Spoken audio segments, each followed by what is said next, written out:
using that as my official clock. Yeah. Look at that temperature seconds and go, they don't work. Okay. All right, welcome. Mojave Air and Spaceport at Rattan Field Board of Directors meeting, October 15th, now in session. Mr. Krokel, could you read the Pledge of Allegiance for us? Pledge allegiance to the flag of the United States of America and to the republic for which it stands, one nation under God, indivisible, with liberty and justice for all.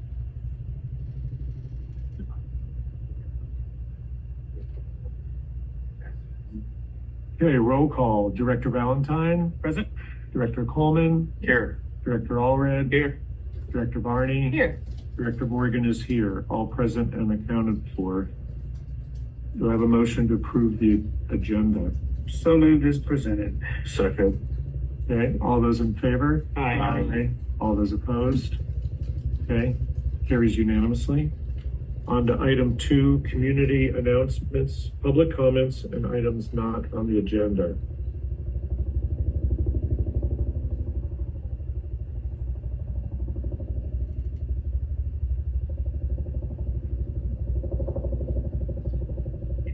Hello, I'm Kathy Hansen. Just want to remind everybody this weekend is the Mojave Experimental Fly-In. And on Friday, the giant scale model airplanes are actually going to be doing a little practice work. Friday evening is the indoor fly-in, the free flight program for kids, where they actually build their own airplane and fly it. And it is exciting to see the looks on their eyes when they actually release that airplane and see it fly. It's, I don't know if you remember playing with lighters, but my kids sure did. I did. And even paper airplanes. I mean, that's kind of what I grew up with. But then on Saturday is the Mojave Experimental Fly-In, and the giant scale model airplanes will be flying, and then there's going to be all kinds of airplanes on the ramp. I have no idea how many, but we'll see. And it's supposed to be a gorgeous day, so I expect a lot of cool airplanes. Then Saturday night, starting at 5:30 at the Stuart Witt Event Center, there's going to be a banquet, a Poncho Barnes banquet. Barbara Schultz will be there with her book about Poncho.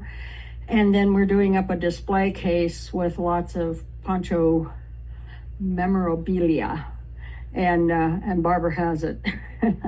So, display case is down in my hangar. We're going to be cleaning it tomorrow because when anything sits in the hangar, it sure gets dirty quick. So we'll be cleaning up that display case. But it should be fun for everybody to come and kind of go back in time a little bit. And because Poncho was around when this was a Marine Corps air station, and the Marines sure knew about Poncho's place. But it should be a good time. And now it says to RSVP on the Airmanship Foundation website, but you can call me too. Just call the number on the flyer. I don't have any flyers here, but they're up online, and I've tried to send them to everybody. But if you need it, Nicole has some. But you can call me and make reservations. You can pay at the door, because I want everybody to come and have fun. So thank you for your time. Thank you, Beth.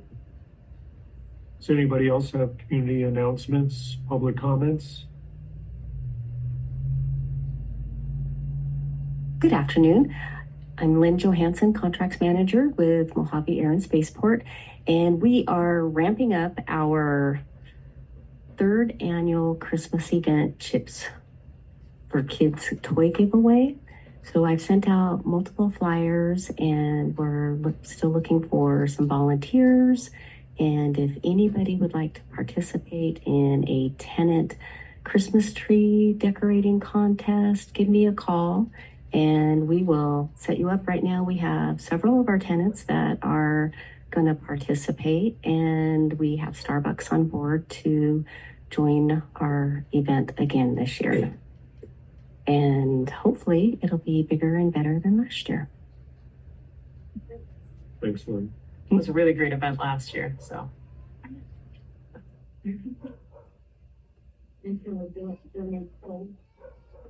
Okay, any other public comments, announcements? Okay, we'll move on to item 3, consent agenda. I'll make a motion to approve the consent agenda items A through F.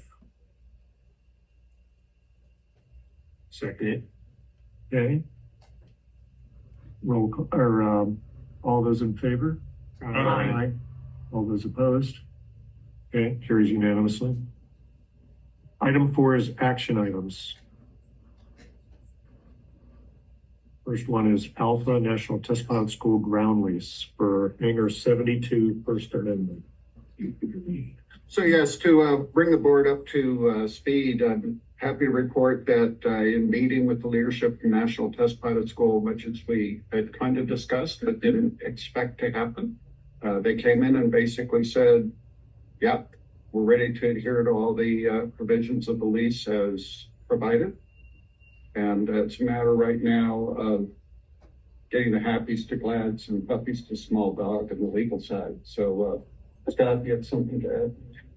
So the, for A and B, you can act on these as one item. The lease amendments would extend the term for both leases to 2055. And the legal twist in this is when one lease ends in 2037 and the other in 2040, title of those buildings transfers to the district. And so at that point in time, the district would charge its standard building rate to lease those buildings. What we are going to do, what we proposed in this lease amendment, is at that point in time, so legally the district is entitled to the higher rate. We don't know what that rate is at this point. We've captured that in the recitals, but we don't know what that rate is at this point in time. So what we're going to do is we're going to extend the leases, and then the parties will work together to determine the adequate consideration for those buildings. Now, as this board knows, adequate consideration may be cash, it may be improvements, there may be other things that constitute the adequate consideration for the occupancy and use of those buildings. So when those leases expire, and if NTPS chooses to exercise the options, at that point in time, the parties will determine what essentially the rental rate is. If the parties are not able to agree to that, then we have a process where appraisers are used to provide a value. And so that's the proposal. It's the same in both leases. The term is the same in both leases. It goes till 2055. And again, this is to accommodate the bond issuance that NTPS did. So are there any questions about that? I have a question. Yeah. In reviewing the legalese about the arbitration for the fair market value for future lease rate, then there was another paragraph where there was like a second appraisal. And at that point, my eyes started glassing over in the legalese. So if you could summarize, if and this is probably none of us will be sitting on the board in 2040 something, but if the board at that time and management at MTSP can't reach an agreement, are they contractually obligated to accept the appraisal? Both sides are. Yeah, once we get through the entire process, so if the parties are not able to reach an agreement, then each appoints an appraiser. Oh, each appoints, okay. If they're not in agreement, then they appoint a third impartial appraiser, and then that'll be binding on the parties. Okay, so there's like a non-subjective process. Yes. From third parties, any Yes. third parties it could potentially. And this is not uncommon in commercial Yeah. leases. I've never seen it invoked. But it is a common procedure in case the parties are just at odds with one another and not able to resolve it. Yeah, okay. So nothing's really changed until 2037 then? Is that? Right, their lease continues, one till 2037 Right. and one until 2040. And before that day, no changes to the lease? No. This is Okay. just, the amendment gives them the option to extend if they so choose. Doesn't Okay. require them to, Right.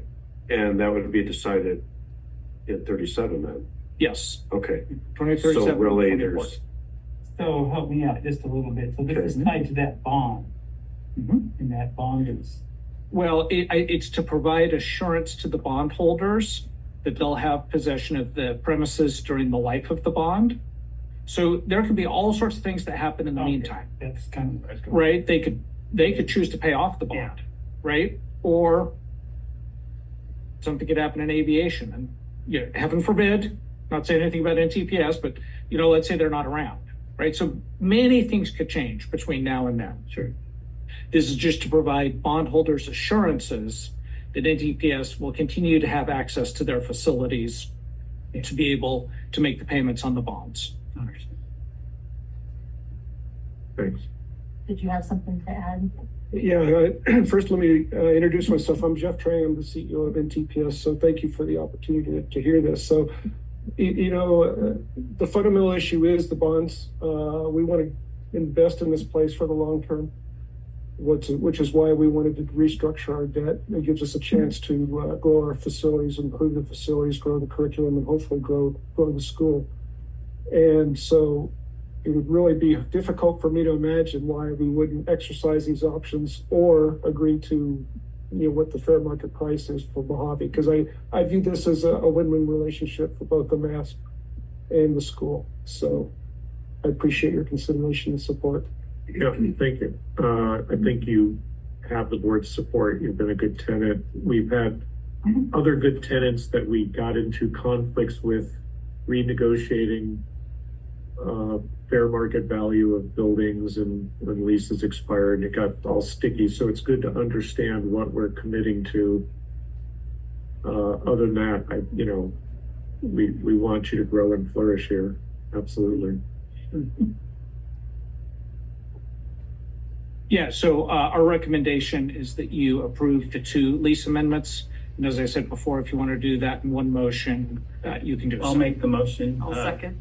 National Test Pilot School, ground lease 72 and on, hangar 72 and on hangar 98 and 99, Okay, so this is for A and B. A and B. Seconded.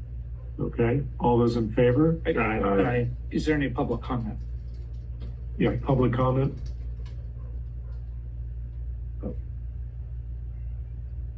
Okay, so, directors, all those in favor? Aye. All those opposed? Okay, the motion carries unanimously. Thank you.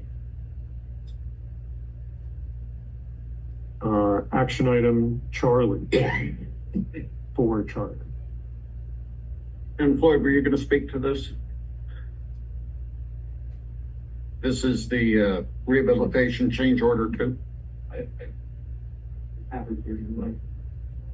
apologize, I don't have it in front of me, but essentially what you're looking at is it's a balancing change order that there is money left over on the grant from the 1230 project.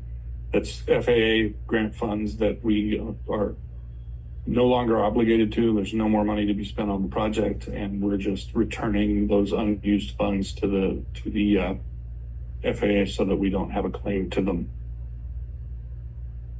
So it's a pretty substantial amount. Could you just summarize what wasn't done that reduced the cost? In general, it was quantity differences between one of the major issues in the quantities, or the differences, it wasn't an issue, I misspoke. One of the major differences in the quantities was underneath Bravo and the area in the hotel, where they had included the contractor had included base and sub pavement and reinforcement where the concrete is. So there were quantities of materials that were not used there. And then there was some discount or significant discount in the amount of grindings that were hauled off. So it's just balancing out quantities that were not actually applied to the surface. Right. So we'll issue a check.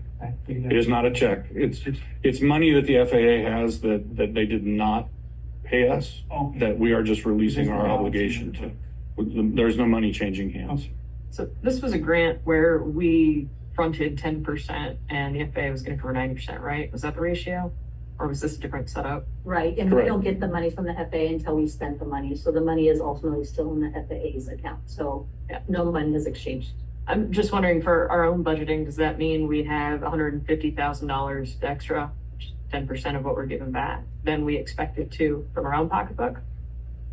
We had anticipated, this change at the beginning of the year. Gotcha. Okay, so this has already been accounted for. The overall project total was accounted separately. The FAA's budget and our ultimate budget on what the project costs were not the same dollar amount. So this is part of the difference in that. I see. Right. Thank you. This is their 90%. Essentially. Well, right, but what constitutes 10% changes if they're 90% changes, right? And it sounded like that was already accounted for up front. Or this Right. change was accounted for earlier in the year, early enough to make it into the budget? Yeah, generically speaking, if they allocate $1 million and our project is only 900,000, then that extra 100,000, they're paying the 10, or we're paying the 10% on the 900,000 or the 90% or whatever, however you want to look at it. That extra $100,000 that they kept in a bucket, we're just releasing our interest in that. So, Yeah, that's a good. so the board is voting to authorize. It's an action item. No, so this is, It's an action item that implies there's action on the board's part. So what's the expectation of us? So our recommendation is to approve the change order Yeah. moving forward. you guys just need to sign, there's a signature line that you Yeah. guys, the board, will just sign it. Just so because we're gonna be moving forward with closing 1230, because the project is wrapped up. So, Mead and Hunt need this to send to the FAA to move forward with closing 1230, to close out the grant. Okay.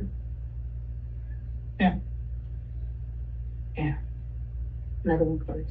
Do I have a motion to approve item C? So moved. Second. Okay. Any discussion? All those in favor? Aye. All those opposed? Motion carries unanimously. Okay, item 5, which we all look forward to, is reports. Mine's the most exciting though, right? The financials. Absolutely. These are the financials for August. Bank balance did decrease 724,000. That was, we made the unfunded liability payments to CalPERS. So that's the one-time payment. And then also we had 3 payrolls in August.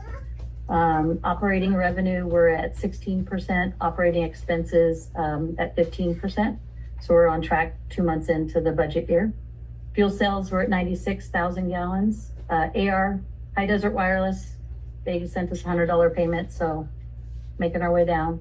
On Dragon Aviation, they have not sent us a payment, but David did meet with the owners of Dragon Aviation. They are planning on making some changes and planning on vacating the property.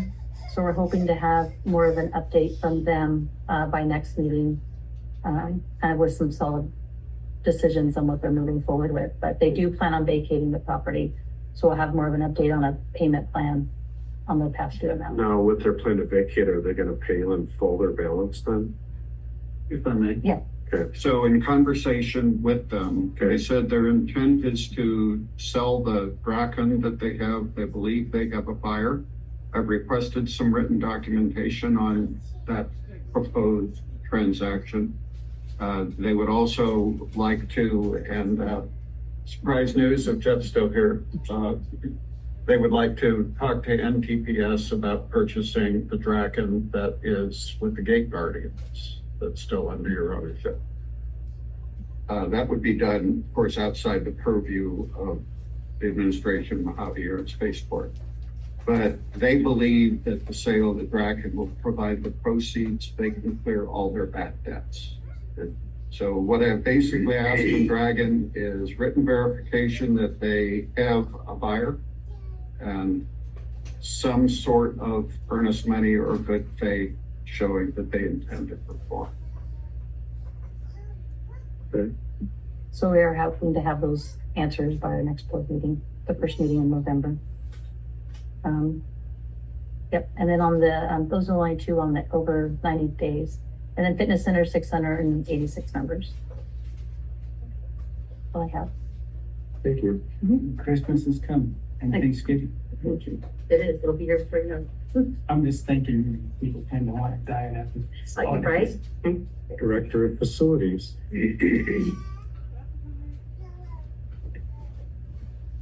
Afternoon, board. Some facilities items to update. We've been quite busy lately. First item on my list is our taxiway lighting rehabilitation. The airfield work on that is complete. All new circuitry's been installed. 364 taxiway edge light fixtures. The insulation resistance testing on that upon completion was 309 megohms, which far exceeds the 50 megohm FAA minimum. So that's a wonderful improvement. And from my perspective, we are waiting on, there are obstruction lights on the blast fence at the approach end of 30 down at the end of taxiway Alpha, and those lights are on that circuit. And those are back ordered items. All the wiring has been replaced, but we're just waiting for those fixtures, and then that project will be complete.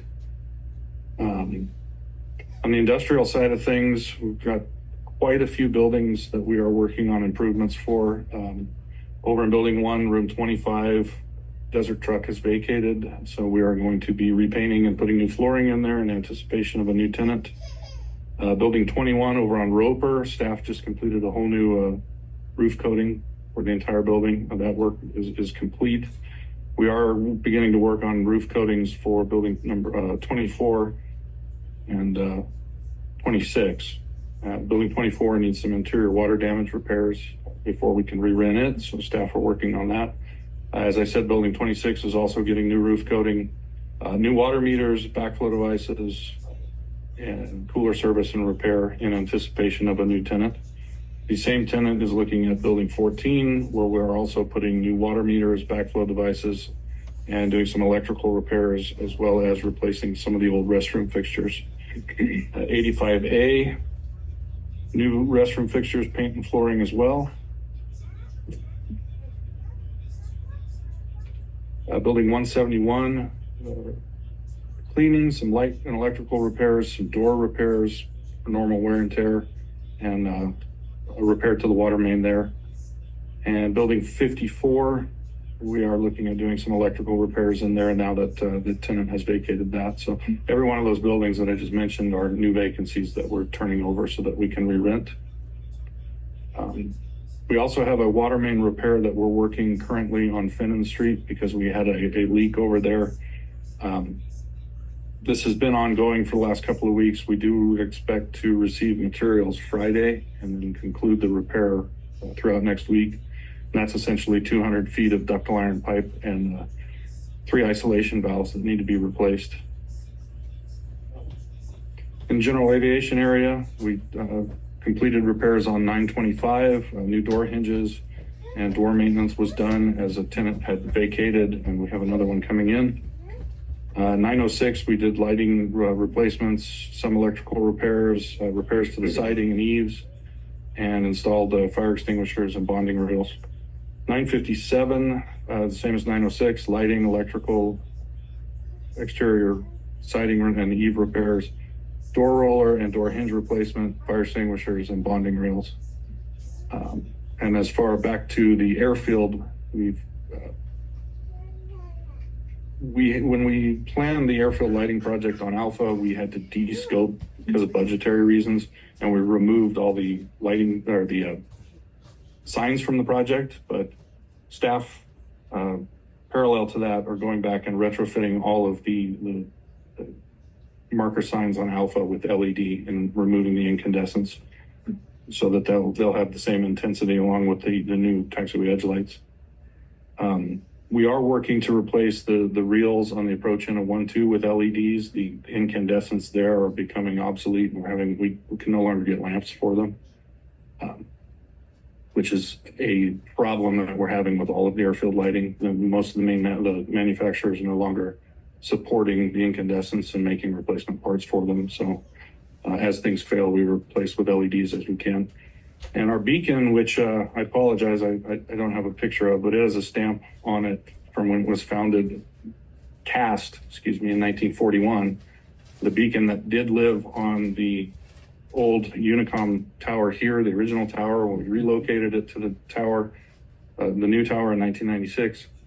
And the control circuit on it failed. We're working to rebuild that, and someday we will have to replace it as well, because when parts fail on it, we have to build new ones. Do we still use It's still used every night, so it's still functioning, but on the old, right here? no, it's on the new tower. Say again? It's on the new tower. I'm sorry. Oh, we moved? I was throwing a little bit of history there. It's the original beacon that was cast in 1941, and as far as I know or have ever been told, it's the only beacon that we've ever had here at the airport. That's And it did live on this tower and was relocated in I know, I used 1996. to write it. This was a long time ago. So On maybe air. the premature failure of the bearings, we know why. So it's still functioning, and it's got a lot of life left in it, but we have to make new parts, and so Yeah. when at some point that's going to become. We gotta hang on to it though, that's got. I don't think we'll ever get rid of it, but. Well- So it's still functioning. It's just operated manually every evening and every morning until we get the control circuit You got a repaired. monkey up there cranking it. No. Just to No, activate it. I'm dead, sorry. No, it functions mechanically. It's doing everything on its own. There's nothing that tells it to turn on and off right now. So there's a human interface that we've got to fix. That's so cool. Yeah. Job security. Thanks for adding the historical flavor to that. You're welcome. And then something I didn't have on my report, and talking with Director Morgan before the meeting, I did want to point out that a couple of weeks ago, staff went around and we did some pretty extensive cleaning of the storm drains in the GA area here, inside the GA area, along Savovich and down Airport Boulevard. And we probably got 50% of the storm drains on the airport cleaned out. We expect, my plan is to do more of that. They suffered a lot of impact from the hurricane that we had last year. So we went around and vacuumed them all out, and we'll continue working on that. That goes along with the reason that we're spending so much effort on doing the roofs on the industrial and on the GA side. So added that on, and then another project that I'm working on, and I have a couple of slides to put up here, something that David and I have been talking about. I was looking into, we're kind of doing like a feasibility study on what it would take for the district to build box hangers. There's a couple of areas over in GA that I think that we could reasonably put box hangers up. So we've talked with several manufacturers, Mason Steel, Armstrong Steel, and Erectitube, about purchasing box hangers that the district would engage in installing ourselves. And I have 3 areas that I've been looking at evaluating, but where we propose we would start would be west of 926 in the easternmost portion of that parking area there.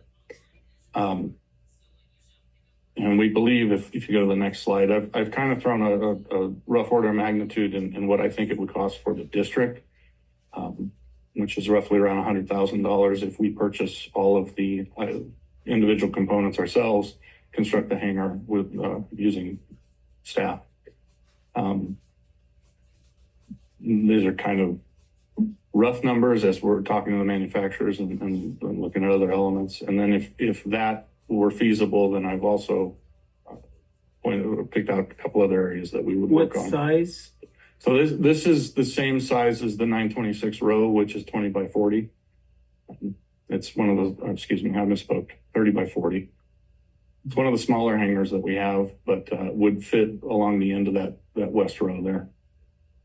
And then if we wanted to pursue doing more, if you go to the next slide, please. We could put an additional one west of 926 and one down by 976. I am open to looking at other areas, but these are the three that I'm evaluating, and we're working on getting prices together, and with the intent that for next budget year that we would have something that we could present and propose. And this would not be in conjunction with the other efforts south of the GA area. This would be something that staff would pursue. You're not considering any at the east end of those 3 rows because you want access to the big empty spot where. Yeah. Yeah. Yeah, the once that development goes forward south of GA, then the taxi lane would be constructed there east of those hangars. And so that's why we're not proposing anything there.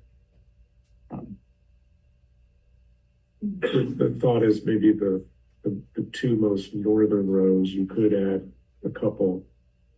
You'd still have the same egress, you know what I mean, to the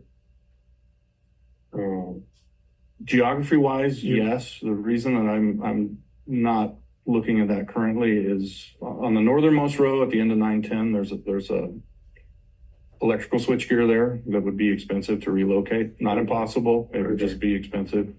And the southern row or south of there at the end of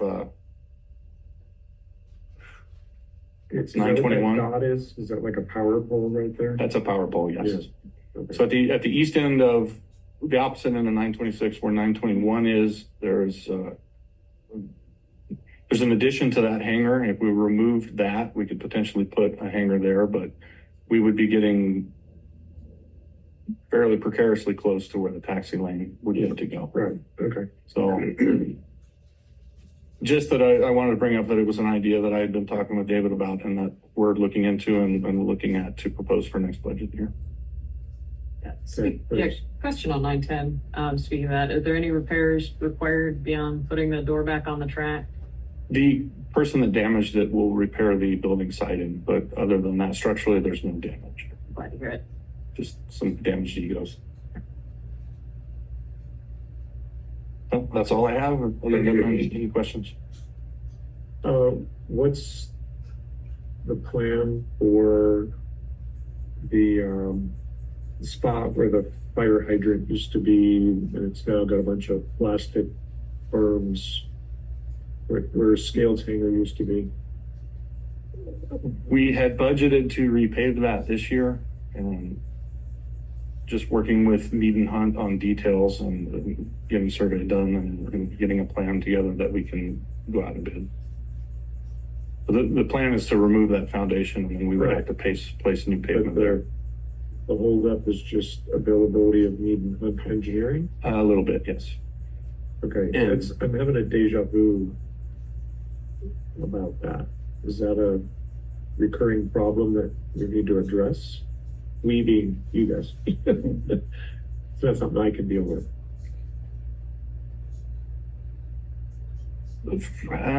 Honestly, from my perspective, I don't think that it's a recurring problem. I just raise it as a thought-provoking thing. You know, we competitively bid stuff.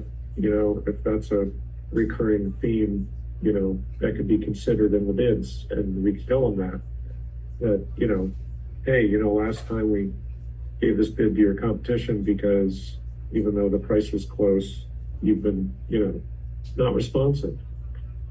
I believe the price is $120,000 to remove that. Is that the budget?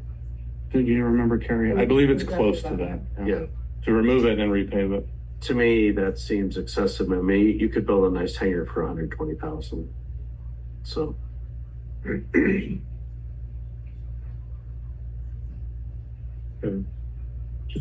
Just thoughts. I don't know what you can do with that. I think that it's a bandwidth issue on their end that they get a lot of projects going on, and if we're not pushing them hard enough, then things kind of get pushed to the side a little bit. Yeah, I'd like to think we're their highest priority. We are. Did it realistic to consider an additional engineering firm? We would not be able to until we were out of contract with Mead and Hunt unless we did. They have the exclusive. So what you would have to do is Mead and Hunt is your general contractor or engineering firm. Sorry, not contractor, general engineering firm. you have the option from time to time to go out to bid for engineering for specific projects. And we've done that in the past. We did that for spaceport work and for other work. So it is an option. It's usually more affordable and quicker to use Mead and Hunt, which is why we have the agreement with them. But if there are delays, then that is an option. In their defense, one of the reasons it was delayed a little bit too was we go back to the action item earlier, that they did attempt to convince the FAA to use some of the leftover funds from our other projects, Taxiway Charlie and 1230. So we were hoping that upon closing those two projects, that the FAA would allow us to use some of that extra money. But it's a color of money issue with them, that they would not apply those funds to something that was That took some unrelated. time there. So there was a bit of a delay there in making that attempt. Okay, yeah, and the money weren't, yeah, and it was only in this year's budget, so just as of July 1, is when we budgeted for it. But yeah, they did try it for Taxiway Charlie, and it got denied. And I think they tried it for 1230 that we're in the process of closing right now. So it sounds like there, at least I don't have any concerns with this. That leads into is FAA, or do we approach them and they approach us on do we have any project? It's typically at the end of the year, there's monies. My experience has been in the past. Well, And that could be that's how they approached us with the Alpha project. okay. Well, you might want to just sit on it for a little bit, have it engineered, and Well, that's one of the reasons that we budgeted for it independently of hoping to be able to use AIP funds was if we sit on it and we cannot use AIP funds, then we have a contingency so that the airport can go ahead and get it handled. right, I'm missing something here. Their fiscal year is October. Oh, October, that's what's throwing me out. Okay. That's October 1. Okay, you guys, that's where I'm, Yeah, that's a good suggestion for next year. yeah, okay. I mean, you know, we can, Fiscal year. for $120,000, you can tax it around it, or like Chuck said, that'll build a hangar. Okay, I All right, understand. thank you. Now, Director of Operations.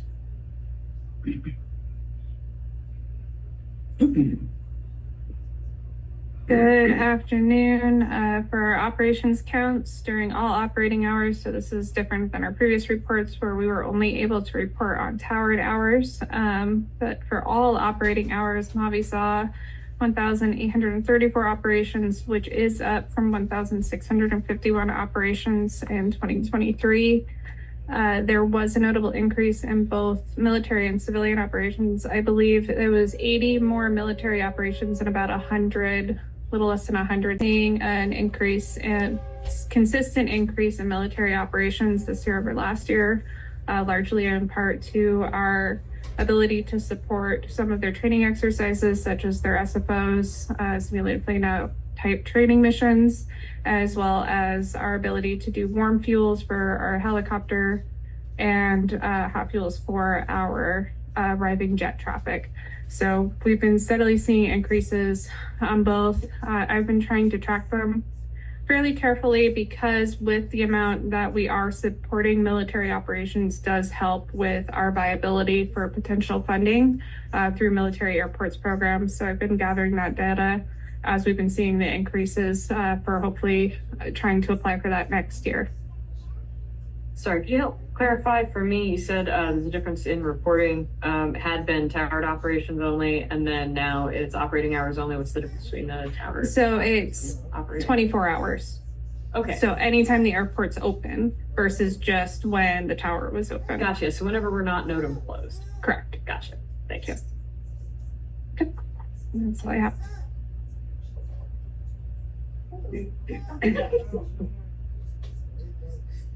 Hey.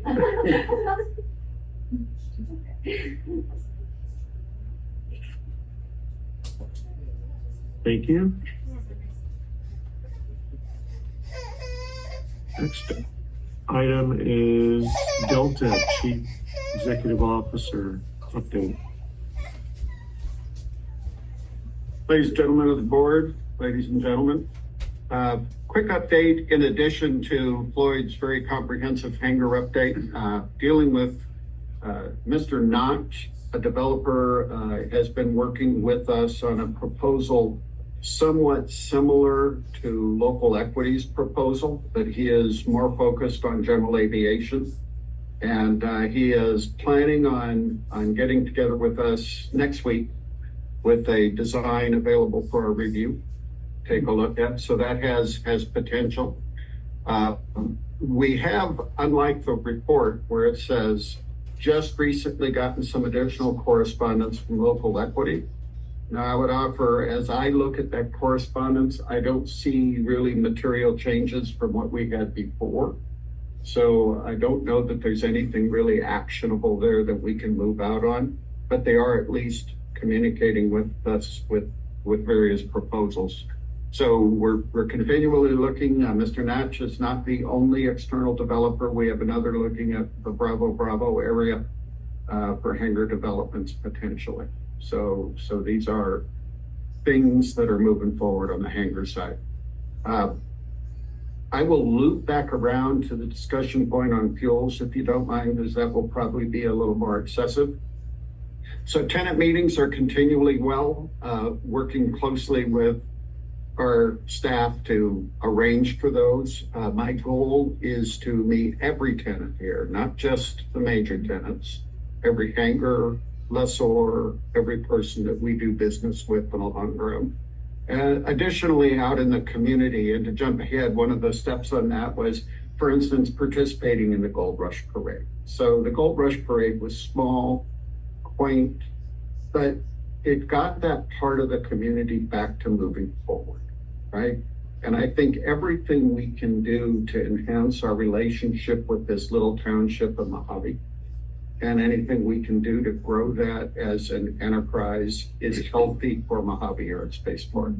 So it was wonderful to participate in that. Personally, it was also wonderful to participate in that from the side of the fact that we had one of our fire trucks there and some of our emergency responders in the parade. And kids seemed to have a good time. I would offer not very crowded, but nonetheless, it was a vibrant message to the community that Mojave Air and Spaceport is part of the greater Mojave community. So I think it was a very productive thing. Aerospace Innovation Program out of CSUB, we maintain contact there on a regular and recurring basis with weekly meetings. Not a lot to report on that.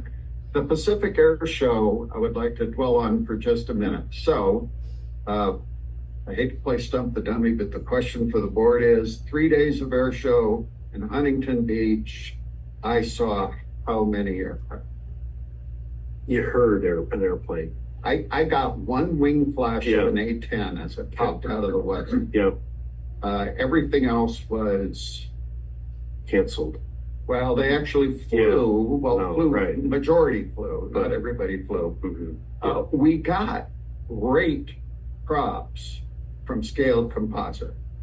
So they had 2 aircraft fly over, and their voiceover script going along with their flyby, which we couldn't see or hear in that case, was super complimentary to Mojave Air and Spaceport. Kind of work Scaled Composites is doing, the legacy back to the Route 10s and where we are today, and the fact that they couldn't do what they do except for the fact that we're here.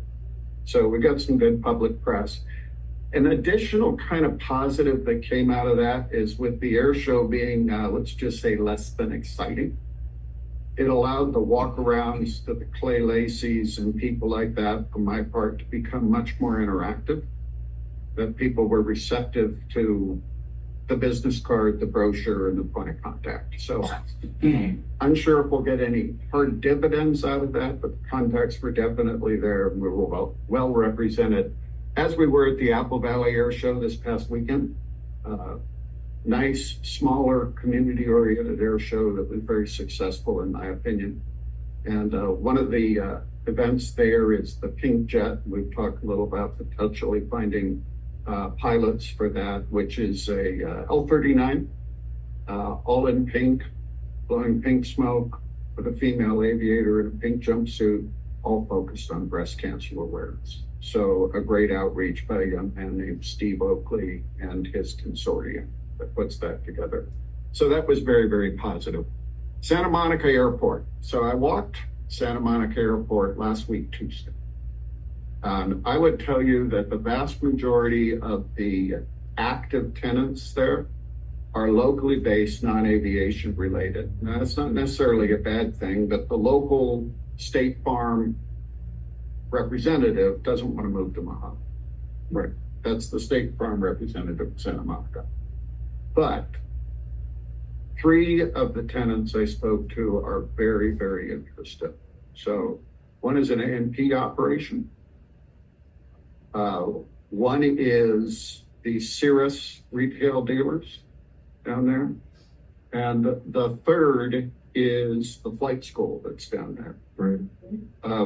Flight school actually called later the day of my visit down there to set up an appointment. And very sadly that night had the mishap in Kettling. So pulled the throttles back on that. I figure I'll give them about a week to go through what they need to, and we'll re-engage at a more appropriate time. They are very interested, very proactively interested, and they have their words. They regularly land at Mojave, they regularly interface with Mojave, and they love it up here. So opportunities go along. Now, things to think about down the road, and staff will come up with this when we look at the budgetary side. Cirrus says, well, yeah, I'm interested in coming up there. Do you have room for 20 aircraft to park on your ramp? So, lots of ramp space. Things we have to think about. Were you able to meet with Santa Monica Propeller or Dave Ronenberg? I did not. Frankly, a lot of the operations were closed, although I was there during business hours. I sort of set it up to a battle rhythm where, walk down one side and walk up the other. If I looped it, I would have been there till 9 at night. But nonetheless, I think it was a very valuable outreach. I did leave a lot of brochures where doors were locked or offices unoccupied. So, thanks for following up on that. No, thanks for the wonderful idea. I mean, great opportunity. Interface with the other aerospace giants in the community is still robust, and I think that's essential to include the United States Air Force, Northrop, Lockheed, Boeing, not limited to them, but including them. And our interface with the Air and Space Force Association provides opportunities for future growth as we just further codify us as a clear mission partner in this overall enterprise that we call Aerospace Valley. So before jumping into fuels, I thought I would pause there and see if the board has questions. Yeah, did we previously talk about the Flying Club at Edwards or Embry-Riddle, trying to track them to relocate, or did we? Yeah, we previously talked about it, and I got some data. Thank you for bringing that up with the Aero Club at Edwards. So I'm going to speak very candidly. Connie Farmer, who runs the Aero Club there, is a great lady and doing good work for them. She's a little stifled by some of the hobblers that are being put on her by the Air Force. So for practical reasons, they had to move the Aero Club from the south base runway to the main ramp. When they moved the Aero Club to the main ramp at Edwards, it provides easier access to customers in the main ramp. It also denies their access to 100 low level. So if you rent your aircraft at the Aero Club, you now are obliged to fly to Fox Field on your nickel, paying for that airplane to refuel your aircraft at Fox Field, and burn the gas that you just bought on your nickel to return that aircraft to the main ramp at Edwards. They also used to have an AMP, they don't anymore, so their availability of aircraft is down. And once again, they have to shuttle their aircraft out, get AMP support, mostly to Fox Field. So I've talked to Connie about, in the near term, can we just look at maybe picking up that fuel expense with her? So she's looking at that, see if maybe we can become that guy that picks up that. Along with it, a stumbling block in the plan to have them come up here. By the way, they loved the idea, but Travis Air Force Base tried doing that just recently and actually was right at the point of moving off the installation, now having availability to a plethora of people Right. in the Victorville region, the Vacaville region, to rent, lease, train, operate aircraft. The Air Force attorneys came back and said, well, you can move off base, but you can't rent aircraft to or train or facilitate anybody that's not holding a DoD ID card. So the quandary of I can now pay more for facilities by relocating off the tarmac at Travis, which would be free, to go downtown, but I can't expand my customer base at all. Now, I will tell you, That's because they're funded, they get subsidized. so they're actually a non-appropriated fund entity, so they're supposed to raise their own money internally to pay their own bills. Why would they have that restriction because the airplanes are owned by airplanes? Much of it, and I welcome the legal opine, but much of it boils down to liability. So there's an implied waiver of liability if you hold the military ID card. Gotcha. So So there was Scale Composites had a similar problem when Northrop bought them. They had company airplanes that they rented at vastly below, market value to the employees as an employee benefit. And then Northrop lawyers said, hey, you can't do this because of the liability. You can't be renting airplanes to employees, that we own. So the workaround on that, because there would have been a mutiny because there's such a strong flying culture at Scale, was they sold the airplane to a local a guy in Tehachapi, who the agreement was they basically gave him the airplane for $1. Well, sold it to him for $1 down. And the terms of the loan agreement and all that was they had to keep the airplane in Mojave. So it stayed in the exact same hangar it was in, but it was now owned by a third party who did the maintenance and had to make it available to employees. And then the employees instead were given a reimbursable, similar to like an education reimbursement towards airplane rental. And so now you had, now Northrop was, through Scale, was reimbursing an educational benefit. The airplane was still there and available. So I don't know if that's something, the Air Force could potentially have a It's not flying club. unfortunately. Well, what I'm suggesting is maybe there's a way they can operate a flying club, but the planes are owned by a third party. So because they're struggling, as at least a while back, and they came to Scaled and said, hey, we'd love to get you guys to come and rent from us, because this was one of the solutions for Scaled was, well, you can go to the flying club at Edwards. And it was so logistically hard and complicated, to operate on the base, especially as civilians, that it was not really, so we went out there and talked to their instructors and all that. The Air Force Aero Clubs are very interesting entities.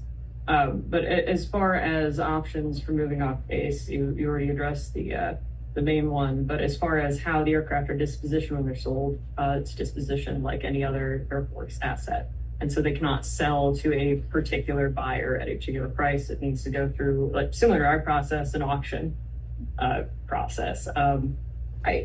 I think the Aero Clubs really have a wonderful history, and they're really wonderful things to exist. The bureaucracy and politics that surround them, though, I would be surprised if they would be able to pull off anything here. And I don't believe the juice would be worth the squeeze, expending much effort trying Well, to it wouldn't be on our specific part, one. but I understand the sale part. There might be some other way, like it could be an independent, there's people who could form a flying club that's not related to the Air Force, And maybe the Air Force could model what Scale did, which is a reimbursable educational credit towards maintaining currency and all that, and it can be used at, you know, anywhere. So Scale wasn't able to restrict it to just that one airplane, but because it was on the field, it was the most convenient. So the majority of the reimbursements were coming. In other words, they could go to Fox as well. Yeah. We have, it's not a done issue, Yeah. but it's a challenging issue. Here's why it's not a done issue. I know for a fact that the Aero Club at Edwards, at least when I was the installation director there, was renting to Lockheed Northrop employees that had base affiliation, but they are not DoD members, they are not military retirees. Part of that was under the provision that certain contracts in particular requiring flight training to maintain Global Hawk pilots, were required to have X number of instrument approaches in a manned cockpit, right? They could do that at the Aero Club as a provision of the contract. I'd argue if we could do that as a provision of the contract, we could expand that. And I think the thing to look into is an organization, a process called the Air Force Community Partner Program, and looking at the prospect of what's called an enhanced use lease, or probably easier for us as a special district, we could do what's called an IGSA, an intergovernment support agreement. So we become sort of a small government under contract to Edwards. Edwards become a big government under contract to us. We do a exchange in kind for services and provide those services now to the extended base. Where this is an example, it doesn't clearly relate to our situation here as an air and spaceport, but Monterey has an IGSA with Fort Ord. Fort Ord is still open, but on a much smaller footprint. So Monterey land is very expensive, okay? The city of Fort Ord has a lot of heavy equipment. They needed to park their heavy equipment somewhere where it's not in use. So Fort Ord said, hey, deal is you can park your equipment on Fort Ord land completely for free. But anytime we need a D4, I can go hop on your D4 and take it out there and turn dirt with it. Fort Ord said, we love it. Half the time our trucks are sitting idle anyway. Yeah. So zero money changed hands, but an intergovernment support agreement was executed for compensation in kind. Right. And Fort Ord benefits from heavy equipment they don't have to buy and maintain. Monterey benefits from not having to pay rent, lease, or property funds to just park big trucks on. So they can do it on government. And just to clarify, you said that they implied that they wouldn't be allowed to rent their airplanes to civilians? Correct. But that runs contrary to the fact that they courted us and encouraged, like I went to the base to check out their flight school because they were telling me I could rent their Cessnas. Right. So we're addressing these various issues, but yes. So there's. I'm not sure it's that cut and dry. I guess it is. Say it is because maybe only if I rent it and it's based at. From working with Eglin Air Force Base's Aero Club associated with the Air Force, there's a lot of politics, and they can't make guarantees, and it becomes very tricky. So if it helps the community at Edwards, I think that's wonderful. If it's neutral cost to us, I'm not sure this is really worth our effort to sort through the peculiarities. If it happens, great. Yeah, there are some, and you're probably very familiar with this. One of the huge demands for the Aero Club, and one of the reasons why Edwards has one of the very few surviving Aero Clubs in all of DoD, is their direct support to test pilot school. There was some argument and pushback on relocating here being more inconvenient. Very convenient for test pilot school now that they're on the main ramp. But frankly, when they were at South Base, it took me as long to drive to South Base as it does to drive to Mojave from TPS. So anyhow, there's things that we are going to continue to pursue. We may get that itch scratched if the team out of Santa Monica decides to come up here. So we're going to continue to pursue that. Embry-Riddle, stumbling block, but not the end of the road on that. In the state of California, Embry-Riddle has dismissed 100% of their adjunct staff. I'm not entirely certain as to why. I have a rumor that dealt with, it's a rumor, maybe well, the rumor is the Faculty Association in California was attempting to organize the adjunct staff.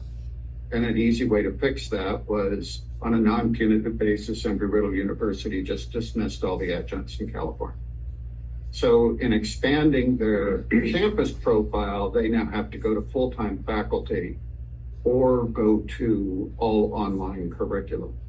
Neither one of which suits us very well. Right. The all online curriculum that isn't a draw, people are going to do that from their home office or their iPhone. And the on-campus faculty tends to be very restricted to large density classes in major areas. So again, not done there, but not looking as good as it used to. Now, Embry-Riddle, great school. I mean, I have a master's from them, but don't hold that against Embry-Riddle that way. That's not the only aviation-focused university.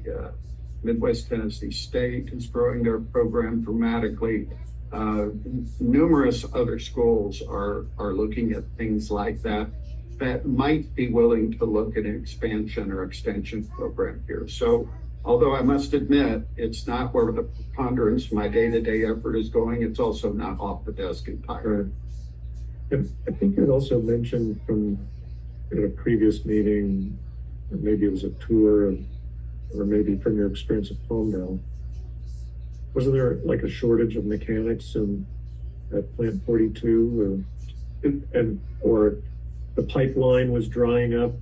Like a Spartan school or something like that, an AMP school maybe would be another, something that's attractive because we could do it less expensively than, being located at Plant 42, something like that to help, there could be another collaboration with Air Force or something. I think, again, a great idea. That itch for the major manufacturers there now, Lockheed, Northrop, Boeing, right, is being satisfied largely by Antelope Valley College. Okay. And it's a focused program, not on producing AMPs. I think they could do that. Yeah. They do have an AMP program. But this particular program takes a him or her off the street and allows them to have in about 10 to 15 weeks enough knowledge of surfaces, manufacturing technique, riveting, all the various processes that have to do on the line, that they can go right in and work the production line on F-35, Global Hawk, or program whatever. Vocational. Right. So the majority of those students are going to work for Northrop right now. But I will tell you that there is an opportunity to grow that because Lockheed's not slowing down and Boeing is not willing to give up or consider giving up their lease. So that tells me they're expecting something. So I think there's an opportunity there to grow that. I think the opportunity is stronger in our focused A&P career field than in the, call it, pre-production technique field. Okay. So, but nonetheless, there's opportunities there. Part of that is maintaining that robust relationship with all the aerospace partners in the Valley. So we maintain that conversational thing going all along. Great. Okay, which takes us back up to Board Policy 700, the fuels policy. It is attached to your board packet, and in all candor, there's a few ways we can approach this. This is a draft policy. I will highlight one or two things in the draft policy, and then I'll defer to how the board would like to skin this cat. Maybe you want to review it individually in writing. Maybe you want to just superficially discuss it. We can approach it any way you'd like. The few things I did want to point out is all the yellow highlights are just placeholders. And as an example, some of those historically, when we exported them into the policy, are pretty incorrect. So don't take that as contrary to the policy. It's just spaceholder filler. So for instance, flowage fee of 25 cents is pretty archaic flowage fee. So 50 cents is closer to what market is, maybe even a little higher. I'll defer to our fields expertise there, but I'd say on that particular highlight, that should be changed. And then the others, again, placeholders themselves. I think an overarching understanding here, a few things that I believe we just have to keep in mind as staff. I am not speaking against a policy when I say this. I'm just saying we need to keep in mind that we have two sources of revenue. We have land, we have gas. Right. Right? Within that structure, to maintain grant assurance, I believe we need to have a constructive self-fueling policy so that we are totally compliant at all times.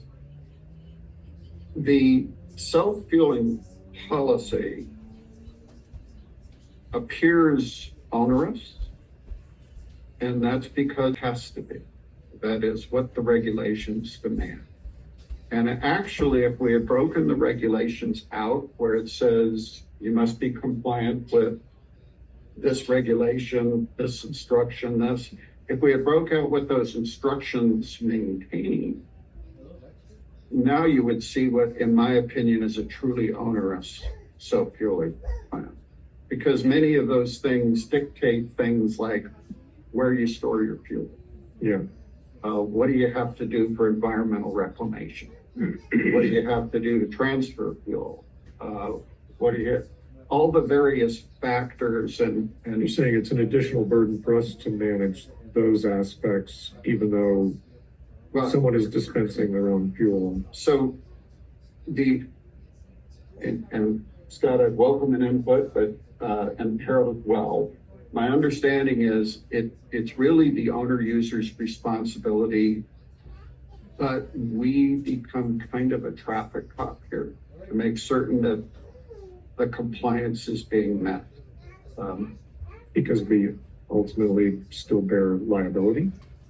I believe we do, and we also have to issue an approval to each self-fueler from the airport to have the ability to self-fuel. So in doing that, I believe we have an implied due diligence to make certain that they're adherent to all the requirements to self-fuel.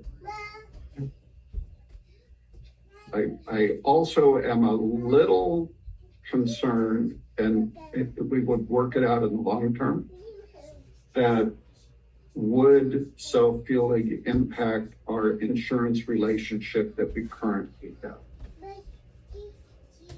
So Good question. I think it's worth looking at further. Again, my opinion, I think we need to move road. This may not be the perfect edit of that. It's a draft edit, in particular for grant assurances. But with that said, I think we need to make certain that we do this between our two revenue streams, the gas and the dirt. The dirt never blows up. So, we have an area that we have to understand there's some risk associated with it, and we need to do this right. So some initial thoughts, right? You certainly hit my first concern is onerous. I was going to say bureaucratic. And perhaps every piece of this is required in some form.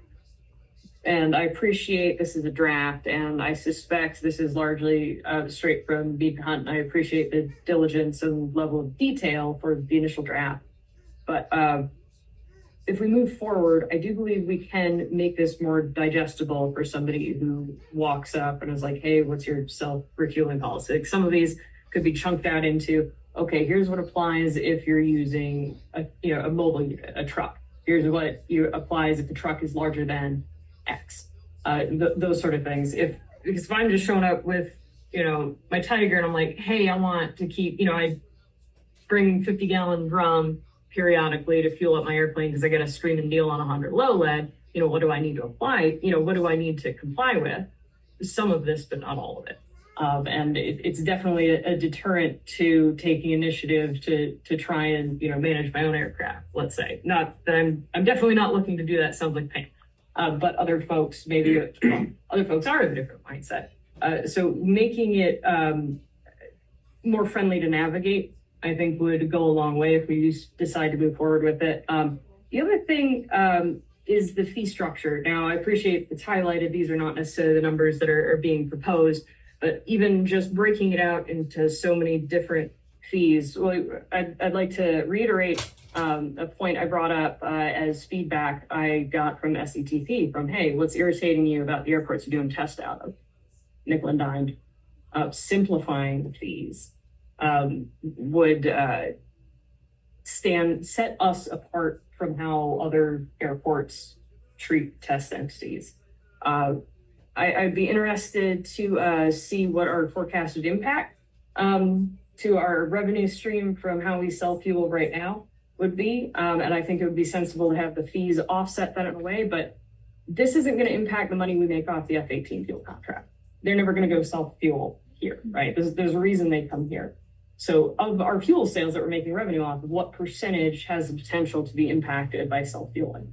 I suspect some of our larger tenants who operate aircraft locally may look into self-fueling if we do move forward with this. But I'd like to make sure we don't have excessive fees or onerous processes for especially the smaller GA folk who that's not how we make our money. Those are some considerations I'd like to throw out there. So I think they're valid considerations, and I like the fact that one of the beauties of Mojave across the board is we're kind of easy to do business with, and I like the easy button out there, and maybe that is something we could look at here. I will tell you that when I bounced this up against the Travis Truckee self-fueling policy there, it's pretty darn close to the same. I think to acknowledge and kind of counter one of your comments, I think we have a duty here up front in assuming we move forward with this or something similar. I think we have a duty up front. So whoever out there, Steph's still here. I'll pick on him. Okay, he's moved on. Good. Well, either way, we'll just pick on National Test Pilots School. If they were to say, hey, we want to do this self-fueling thing, I think there needs to be enough here that they know exactly what the expectations are. I kind of dislike with a policy, and a lot of it's in here, a lot of it's not broken out, that says comply with ABC 123. Well, I don't know what that is. So now I have to go look up ABC 123 to find out, wait a minute, my fuel has to be stored off the airport.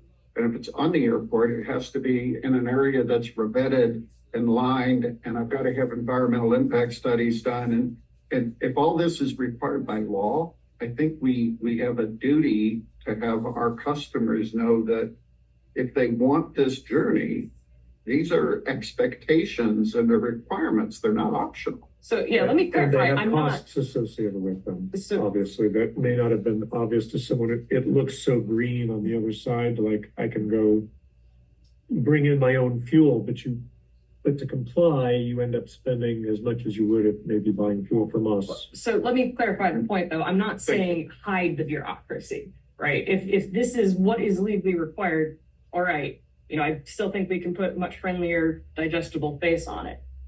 Right. So absolutely, if it's something that legally they're required to do by an entity that's not us, don't just hide it. That doesn't make things less bureaucratic. That is never going to be what I'm suggesting.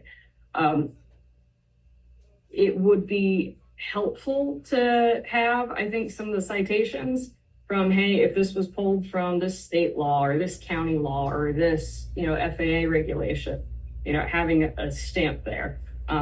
That makes it look a lot less like, wow, Mojave's a pain in the butt, and a lot more like, oh my gosh, thank you, Mojave, for breaking this down for me.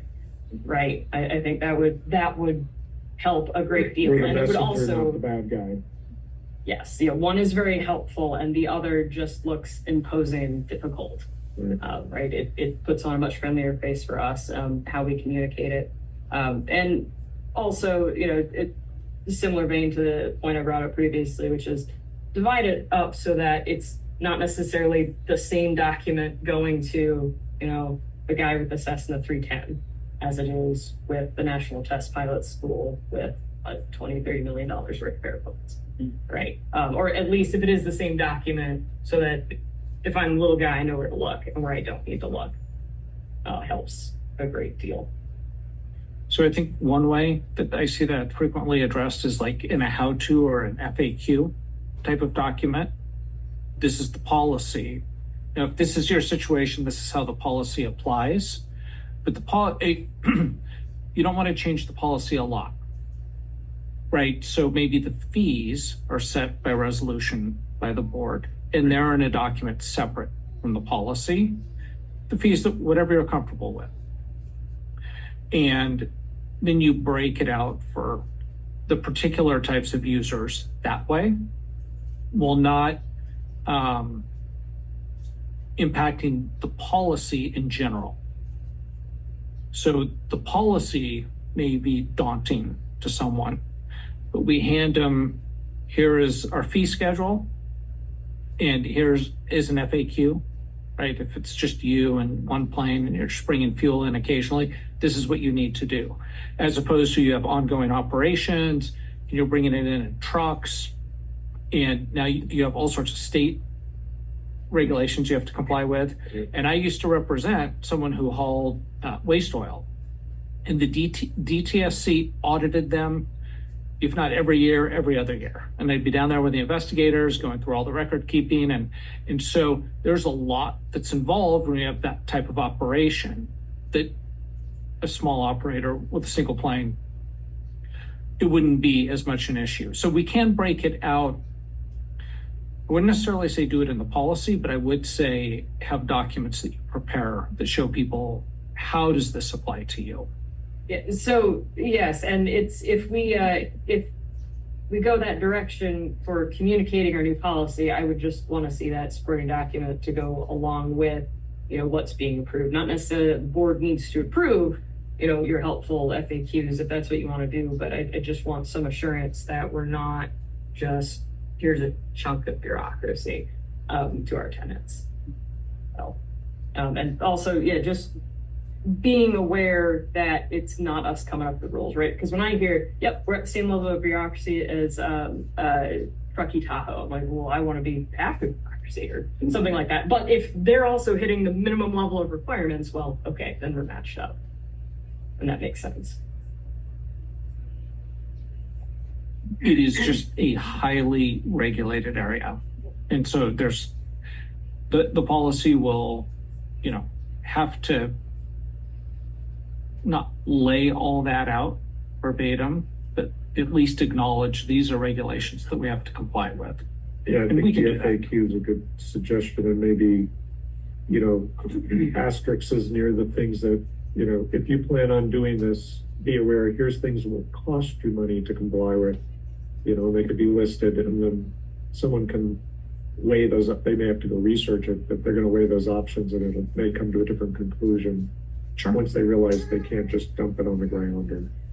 But we spent considerable amount of money just putting in a waste oil facility in the GA area, I would imagine, right? That's got a containment and the specialized containers, all that stuff.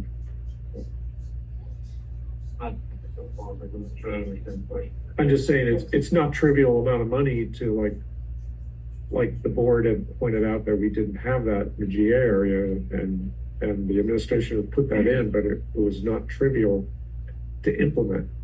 Yeah. There was quite a bit of expense to comply with all the regulations. There are quite a bit of regulations just don't deal with that. Yeah. And so for parsing out regulation versus, hey, we picked the number, the 5 gallon, is that a regulatory cutoff? Is it 6 gallons incurs more regulation, but 5 gallon, if it's just you and your own airplane under 250 gallons a year, we're not worried? So I don't have an answer for your question, but I can get it. Harold, are you familiar? I'm running the policy just on the All right. Yeah, because that one, if we could bump it up just a little bit, I'm not asking for a lot. I've just seen frequently used like 7 gallon containers. And, you know, I don't want somebody who has 7 gallon, yeah, like just slightly above what would be reasonable to expect somebody is what I would love to see that number at, just so we don't, alienate those corner cases of well-meaning folk. So the kind of the way I envision this moving forward is if the board members have specific questions such as that, email them to David or to Harold or whomever. And then I think we're going to have a meeting with Mead and Hunt. And we're going to work through some of these issues and see what is industry standard as opposed to regulatorily required.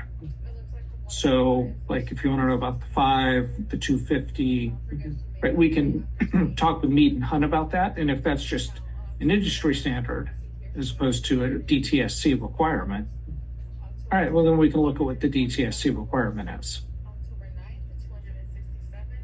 Yeah, thanks. It's a lot of detail. So thanks for attaching this. How many people are participating in that at Truckee? I don't know. That's, Truckee's one of the first airports I want to visit as we look at these ones that are run by special districts, primarily because there's this fuel policy. Right. And I don't know how many people use it. Yeah, but the reason I ask is it might be insightful to, there's the cost benefit trade of the little guy doing this versus just buying it from the airport. That might be insightful. If there's a lot of people doing it and they're very small operators, you're like, oh, well, maybe it's not so hard to comply with since our policy is so. And if there's like none, even though they have the policy, it could be because people looked into it and decided this is, ridiculous to. So it might be cost just valuable background knowledge for the board. Or someone considering doing that, or. Well, my understanding is we had, and this is conversation with prior CEO here. 2 operations here looked at that very seriously. And frankly, after peeling the onion back to the core, said, we just don't want to go there. We don't want to go there. So basically they said, yeah, self-fueling is the way to go. And when they determined my understanding, and I always hate to do this because it's conversational versus something I could look up empirically and speak with facts. So conversationally, my understanding is it was NTPS and Stratolaunch. And that they had dug into this thing and said, at the end of the day, it's just the juice would not be worth the squeeze. For them, yeah, okay. So, Harold, do you have more on that, or? No, Please repeat me 100% here. There's just a whole list of regulations we follow. I'm not for or against it, but if I'm jumping through all these hoops, and Joe Smoke comes in and he's fueled his airplane with dirty filters, and I have to do all these inspections and everything on that. Right, so don't ruin Harold's day when we have it. All right. Yeah. Please. Great, thank you for putting this together. I know we've got a tenant who's been interested in this, and I hope, they appreciate that we're moving forward as fast as we can to try and accommodate that. So reach a happy mutual. I'd be lying if I didn't tell you this scares me. Okay. So I've been trained for a lot of years to manage and incorporate risk. I see this as a lot of risk. Okay. I fully anticipate Mojave will kind of scare anyone who's been active duty. Okay, thank you. You got anything else for us? I know, subject to your questions, please. We're talking about the fuel policy, right? Still? Well, just in general, wrapping up my report. So. I had a interesting experience that as a operator on the airport. I used the oil waste facility a while back. And I forgot about this, but I meant to share this with you guys.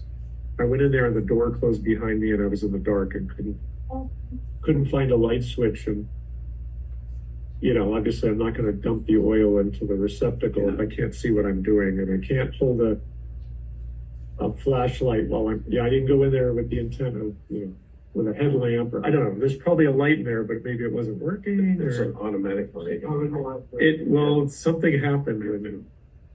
I wonder if we had a customer that may have gone in and if, assuming it's an automatic light, there is a feature where you turn it off or A on. manual, yeah, I don't know, May just- have disengaged. It's just something that should be. I was unaware, It's an awesome and we'll facility. look into it, but the light is automatic and there's an emergency light in there in the event that there's power failure. Yeah. Yeah, and I don't think there was a power failure. Again, the facility's great. We didn't have it before, so it's definitely a step in the right direction. I had to, I did everything heavy. The door has a very strong closer.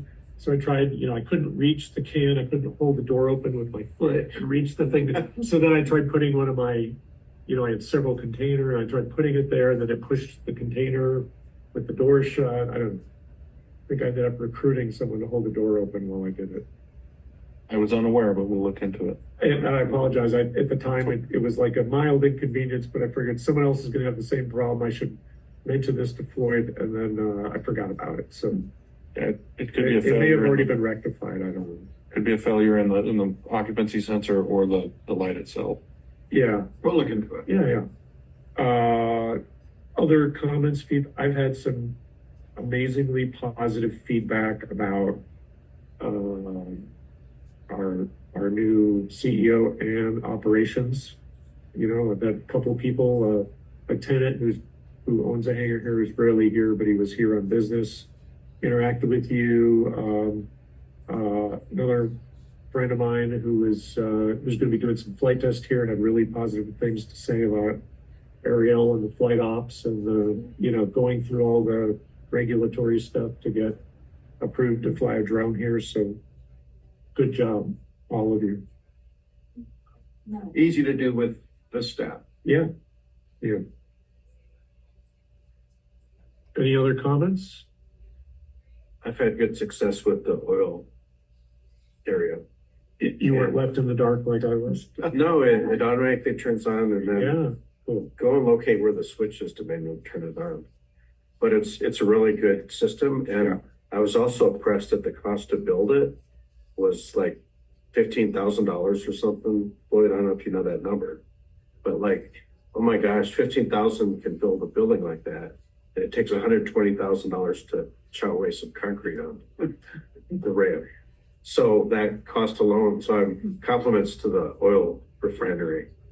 I don't remember Building. the actual dollar. I think it was way less than I thought it would be, but that's a great facility. That's the best one I've ever experienced in my life. Does it have a split mini Oil.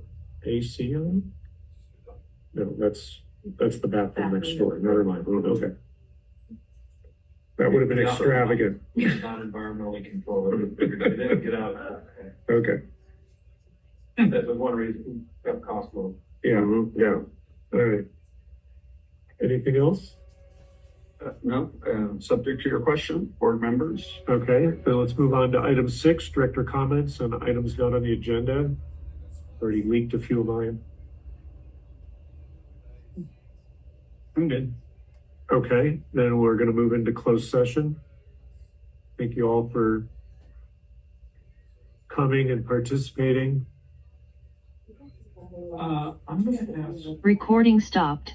for the potential litigation, I don't know if Okay. you want to excuse them, Fine. and we'll handle that one first. Okay, She's been out of town.